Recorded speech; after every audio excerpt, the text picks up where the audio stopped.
আগামী ঈদ নিয়ে বলেন প্লিজ। ওই ঈদ স্বস্তিতে কেটে গিয়েছে। কিছু কিছু চ্যালেঞ্জ আরো আছে, যেমন আমরা একটা জায়গায় একটু ব্যর্থ হয়েছি। আমাদের কথা ছিল ঈদের আগে 3 দিন, পরে 3 দিন ট্রাক, লরি, কাভার্ড ভ্যান চলবে না, তারা এগ্রি করেছিল।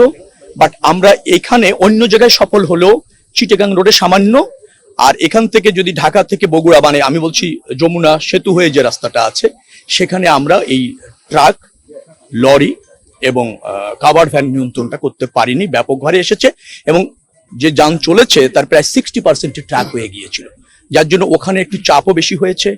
একেবারে স্ট্রাইক হয়ে যায়নি, কিন্তু ধীর গতিতে হয়েছে। ওইটা হলে আমরা আরেকটু ভালো আপনার পারফর্ম করতে পারতাম আমার কাছে মনে হয়েছে।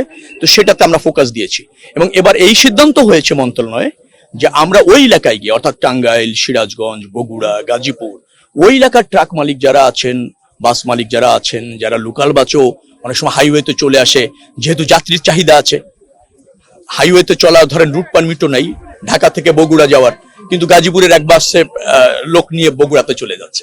আরেকটা চ্যালেঞ্জ হয়েছে সবচেয়ে বড়, যে যমুনা সেতুর উপর আমাদের 79টি গাড়ি 6 দিন সেতুর উপর বিকল হয়েছে। আপনি নিশ্চয়ই জানেন, স্মার্ট মানুষ আপনারা, সাংবাদিক যারা, যে সেতুর উপর, ওর উপর একটা সংকীর্ণ সেতু, তার উপর যখন একটা যান বিকল হয়ে যায়, আমি যদি 15 মিনিটও সময় নেই এটাকে অপসারণ করতে, তাতে প্রায় 20 কিলোমিটার ট্রাফিক টেইল তৈরি হয়ে যায়। তো ওই জায়গায় আমাদের কিছু চ্যালেঞ্জ হয়েছে। আবার এই যে লাখ লাখ যানবাহন চলবে, সেখানে 2-4টা বিকল এরকম হয় না, আপনি এটাও আশা করতে পারেন না। ভালো গাড়িও আমাদের একেবারে ওয়েল ফিটনেস আছে, সেই গাড়িও হঠাৎ করে স্টার্ট নিচ্ছেন, এরকম হয়। ওইটা আমাদের সেতুর সংকীর্ণতার কারণে মাত্র আমাদের ওই চ্যালেঞ্জটা হয়েছে। সেতুটা আরেকটা করার প্রয়োজনও দেখা দিয়েছে, অথবা এই সেতুটি পদ্মা সেতুর মতো যদি ওয়াইড হতো, তাহলে মনে হয় যে ওই জায়গাটা আমরা চাপটাকে আরো ভালো ম্যানেজ করতে পারতাম। এরকম 2-1টা জায়গায় যেখানে ব্যত্যয় হয়েছে, আমরা চিন্তা করছি আগামী কুরবানির ঈদে। আর আগামী কুরবানির ঈদে আরো বড় চ্যালেঞ্জ, সেটা হচ্ছে এখন তো 1.5 কোটি মানুষ ঢাকা ছাড়লো, সেখানে 1.5 কোটি মানুষ ঢাকা ছাড়বে, আর 1 কোটি কুরবানির পশু কাছাকাছি ঢাকায় আসবে, অর্থাৎ 2.5 কোটি যাত্রী। ট্রাকে প্রচুর মানে গরু বহন হবে, আসবে, সেটা আরো বেশি চ্যালেঞ্জ। আমরা কাজ করছি। সরকারের পলিসি হচ্ছে 3 মাসের রিজার্ভ দ্রুততম সময়ের মধ্যে নিষ্পত্তি হয়, আমরা এনশিওর করতে পারবো। এখন যেটা আছে 1 মাসের ছিল, আরো বাড়ছে প্রতিদিন। হ্যাঁ, আপনার যেটা হলে বলে করেন, আমরা সাপ্লাই কোনো সমস্যা নেই, ডিস্ট্রিবিউশনে কিছুটা প্রবলেম প্যানিকের কারণে হয়েছে। কিছু সুবিধাভোগী মানুষও আছে যারা একটা সংকট তৈরি করতে চায় রাষ্ট্রে, তারাও আছে। আবার কিছু মানুষ অতি সাবধান হয়ে জ্বালানি সংকট হতে পারে, যার জন্য বেশি স্টোর করতে চাইছে। এটা জাতিগতভাবে আমাদের কিন্তু এতটুকু প্যানিক ক্রিয়েট করে একটা অস্থিতিশীল পরিবেশ হয়ে যেতে পারে, এ ব্যাপারে আমরা কনসার্ন থাকি না।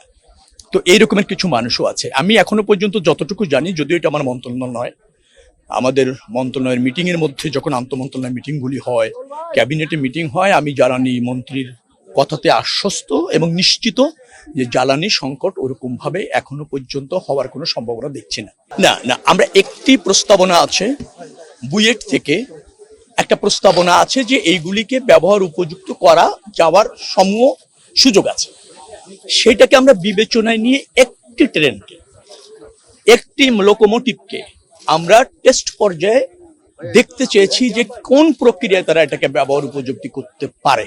কারণ আমাদের বুয়েটের, আপনি জানেন, আমাদের দেশীয় এক্সপার্ট, তারা যখন বলে যে এতগুলি পড়ে আছে, কিভাবে আছে, তো তখন আমরা সিদ্ধান্ত নিয়েছি একটি লোকোমোটিভ তারা ট্রাই করে দেখতে পারে যে কিভাবে ব্যবহার করা যায় কিনা। Only just test. না না না, সেটা হওয়ার কোনো সুযোগ নেই। আমরা যেহেতু এই ধরনের একটা প্রস্তাবনা আছে, পড়ে আছে, আমরা একটি জায়গায় একটা ক্ষেত্রে টেস্ট করে দেখতে চাই। তো সেই প্রক্রিয়া, তারা টেস্টটা তাদের দায়িত্বেই করছে, আমাদেরও ব্যয় না। যদি ওটা কার্যকর হয়, সফল হয়, দেন সরকার ইনিশিয়েটিভ নেবে।